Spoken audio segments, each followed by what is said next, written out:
Assalamualaikum warahmatullahi wabarakatuh. Halo semuanya, perkenalkan nama aku Alia Safira Putri dari TRO 25 dengan digit terakhir yaitu 119. Nah, kali ini kita akan melanjutkan dari C++ dan konsep C++. Nah, kali ini kita akan membuat yaitu fundamental C++. Nah, sebelumnya apa sih itu fundamental?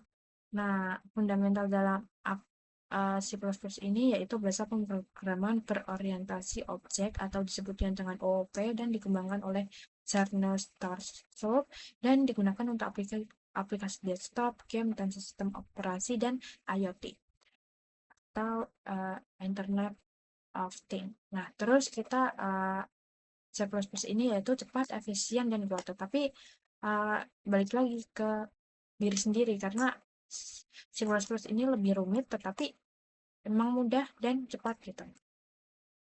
Nah, struktur program dalam C++ ini. Yang pertama yang pasti wajib yaitu include. Nah, include itu sama saja kalau di stretch atau replit itu print ya. Terus kita IOStream, terus using space_team, terus intermain. Habis itu kita code dengan code itu sama dengan print yaitu hello world, terus kita restore atau kita. Nah, penjelasannya itu include atau IOStream itu library input dan output. Nah, mainstream itu fungsi utama dan code itu menampilkan outputnya dan return itu mengakhiri program dari C++ ini tadi. Nah, selanjutnya yaitu kondisional. Kondisional ini adalah percabangan uh, adalah yang perintah yang membuat program memilih satu tindakan berdasarkan syarat atau kondisi tertentu. Nah, analoginya itu seperti ketika kamu memutuskan sesuatu. Nah, analoginya nih, kalau hujan, kamu pakai payung, tapi kalau tidak hujan, kamu tidak pakai payung. Nah, program juga membuat keputusan seperti itu. Begitu kalau semisal kita kita disuruh guru mengerjakan PR 1 sampai 5. Jadi kita harus mengerjakan 1 sampai 5. Tidak boleh kurang, tidak boleh lebih gitu.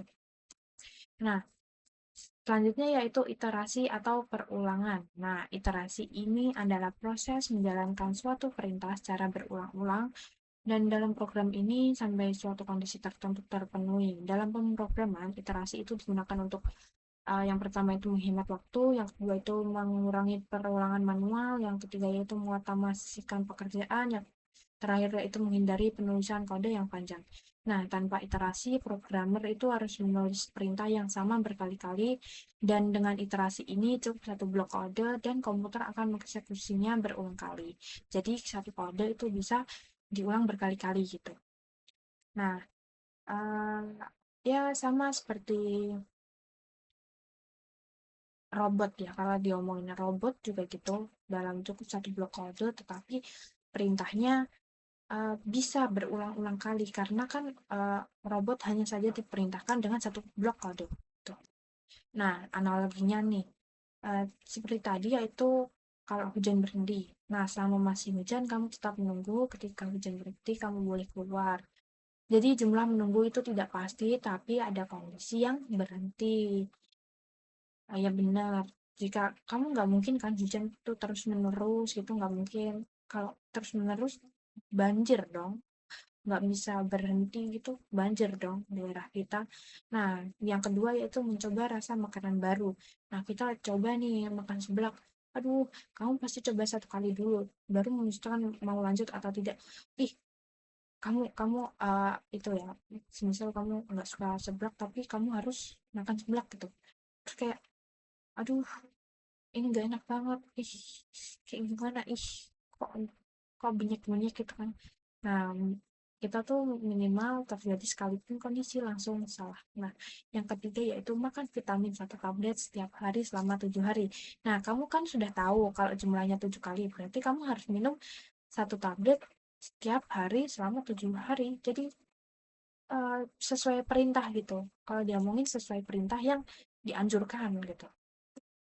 Nah, fungsi dan parameternya. Pengertian fungsi. Fungsi adalah sebuah blok kode yang akan dibuat untuk menjalankan satu tugas tertentu. Nah, dengan fungsi ini kita dapat memanggil perintah yang sama berkali-kali tanpa harus menulis ulang. Nah, tujuan fungsi ini yang pertama yaitu menghindari kode yang berulang, yang ketiga yaitu membuat program rapi dan mudah dibaca, dan yang ketiga yaitu mudah diperbaiki dan dikembangkan, dan yang terakhir yaitu memecah program besar menjadi bagian kecil. Nah, selanjutnya yaitu dengan analoginya, yaitu fungsi itu seperti mesin cuci. Nah, kamu tuh masukkan pakaian, tetapi fungsi itu menerima input. Nah, mesin itu kan bekerja, berarti artinya fungsi itu menjalankan tugas. Nah, jika pakaian sudah bersih, keluar, fungsi itu menghasilkan output dan mesin bisa dipakai berkali-kali sama seperti fungsi. Dan yang kedua itu resep makanan. Nah, sebuah resep itu adalah fungsi, dan sedangkan bahan makanan itu adalah parameter. Dan langkah memasak itu isi fungsi dengan hasil makanan yaitu return value, terus resepnya sama, tetapi hasilnya itu bisa berbeda tergantung bahan. Nah, yang ketiga yaitu kalkulator itu menerima angka atau menginput, terus memprosesnya dan mengeluarkan hasil, begitu juga fungsi, dan memproses data dan menghasilkan output. Oke. Modularitas. Modularitas adalah pemecahan program menjadi bagian-bagian kecil dan struktur. File HPP itu berisi deklarasi fungsi, kelas, dan struktur tanpa implementasi. Sedangkan file CPP itu berisi implementasi atau isi dari fungsi yang dideklarasikan di header. Nah, main CPP ini adalah tempat fungsi-fungsi dipanggil dan program itu dijalankan. Nah, pemakaian HPP dan CPP ini membuat kode lebih rapi dan mudah dirawat. Nah, modularitas itu mempermudah debugging karena di bagian programnya itu terpisah, dan sedangkan fungsi dalam modul itu dapat digunakan kembali pada program lain. Dan yang terakhir yaitu modularitas meningkatkan profesionalisme dan standar penulisan program. Nah, oke, kita akan lanjut ke program yang akan saya buat. Oke.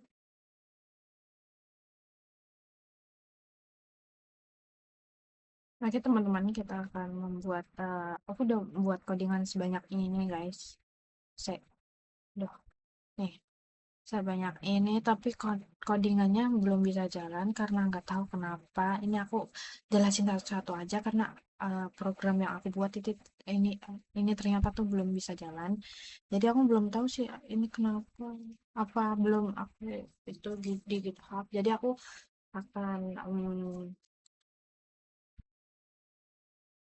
akan jelasin satu-satu. Nah, include itu adalah masuknya output dan inputnya, dan terus kita ketik ISTM, terus using namespace, terus kita enter main, terus kita enter nilai, habis itu code itu masuknya input. Nah, terus kita masukkan nilai, change to nilai, terus kita kasih if dan nilai lebih dari 90 itu kita mendapatkan A, dan else if-nya itu nilai 80 itu keluar inputannya itu grade di variabel B. Nah, else F terus nilainya itu lebih dari 7, terus kita code-nya keluarnya itu yaitu grade itu mendapatkan C, dan else if-nya nilai lebih dari 60 itu code dengan grade yaitu D, terus else yang terakhir yaitu code itu kalau kurang dari 60 itu mendapatkan grade E. Nah, setelah itu kita return. Nah, jika kita masukkan semisal di angka 95, berarti kita akan mendapatkan berapa? Nah, kita pastinya nggak mungkin dong dapat B, nggak mungkin. Nah, di sini kan laut di atas 90, berarti di atas 90 akan mendapatkan A. Nah, sama seperti ini, jika 80 ke bawah atau 78 atau itu bukan mendapatkan B, tetapi mendapatkan C, karena kan di atas 70 itu sudah mendapatkan C ya. Nah, jika di bawah 70 seperti 68 itu nggak mendapatkan C, tetapi mendapatkan D gitu. Nah, setelah itu uh, mendapatkan, jika ini kita masukkan angka ya, misal nilainya si ini mendapatkan 90, berarti input yang akan keluar atau code yang akan keluar itu adalah grade A gitu. Nah, oke, selanjutnya yaitu di uh, perulangan di apa ya ini, perhitungan, yaitu di variabel, yaitu include stream di using MPES, std, terus intermain, integral dengan x sama dengan 1, terus kita kasih while x x yaitu 5, terus code perulangan keberapa, lebih dari, kali, lebih dari n, terus x plus plus, kita retur. Nah, ini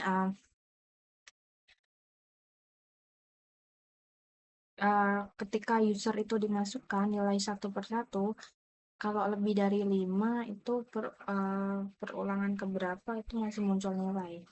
Jadi kalau perulangan ke 5 kali 5 berarti 25, misal 5, perulangan ke 5 ke 5 berarti hasilnya 25 ya.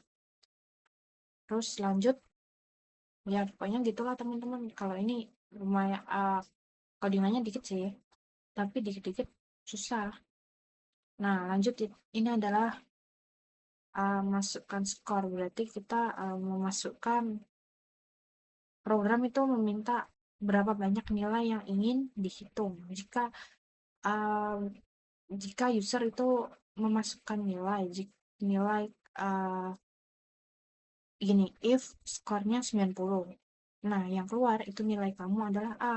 Dan jika else if-nya itu skornya kamu 75 dan code-nya tuh nilai kamu itu mendapatkan B, dan jika else if-nya skornya mendapatkan 60 itu nilai kamu mendapatkan C, dan else if-nya skornya 45 nilai kamu itu mendapatkan D, sedangkan else codes itu mendapatkan nilai kamu E. Nah, jika cek lulusan, nah misal kita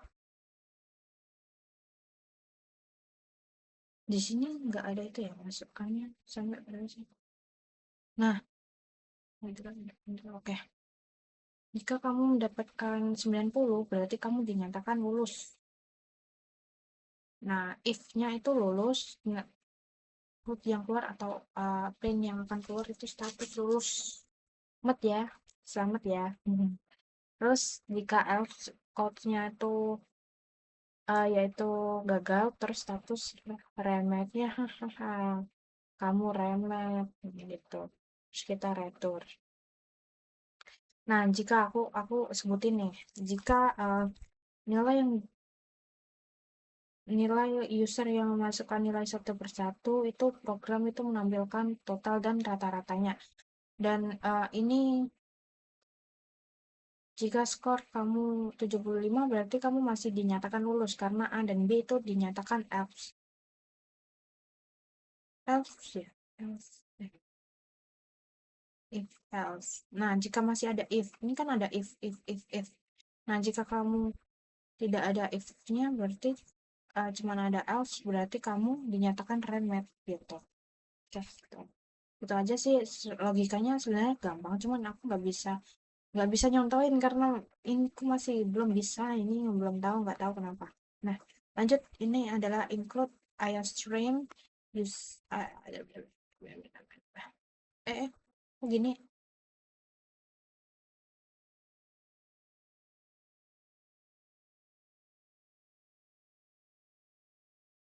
Nah,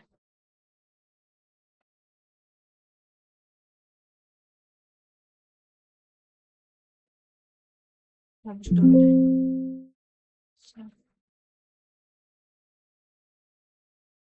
Nah, ini lanjut kita ke fungsi dengan 2 parameter.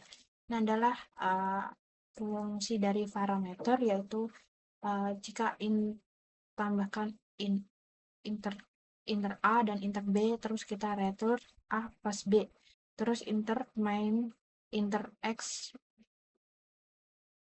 kurang Y, terus count, masukkan angka pertama, terus chain X berapa, terus count, masukkan angka kedua, terus chain to Y, sama dengan memanggil fungsi hasilnya itu tambah X Y, terus kita count dengan hasil penjumlahan. Nah, cara jelasinnya, program ini meminta berapa banyak nilai yang kamu hitung. Nah, lalu itu user memasukkan nilai satu persatu dan nilai itu dijumlahkan dan disimpan ke variabel. Disimpan ke variabel ini terus ditotal. Nah, setelah selesai, total dibagi jumlah data dan dapatlah rata-rata. Gitu. Oke, lanjut.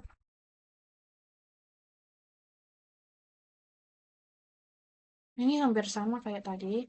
Ya, hampir sama. Program itu meminta berapa banyak yang akan ingin dihitung, lalu user itu memasukkan nilai satu persatu, terus nilai dijumlahkan, disimpan ke variabel, terus ditotal.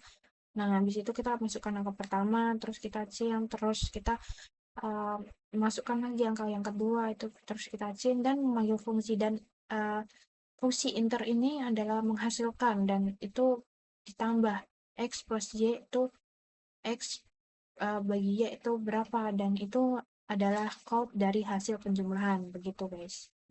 Oke, lanjut, ini adalah membuat tabel perkalian. Nah, tabel perkalian ini uh, sangat dikatakan mudah ya. Cuman ini masih dikatakan lagi masih belum bisa, kode-kode ini aku buat ini susah banget tetapi tidak bisa dikodekan. Nah, jadi include in your stream itu using nempel std untuk main. Terus kita masukkan angka untuk membuat tabel perkalian. Nah, terus kita sin tanda tanda ke sana, terus n call tanda ke sini, tanda ke sini lagi, tanda mengarahkan ke sana, terus kita n tabel perkalian, terus kita n lagi, n terus perulangan dari 1 sampai 10 for integer i sama dengan 1 dengan i kurang lebih dari 10 dengan i plus plus, terus kita call dengan n itu sama dengan x dan i sama dengan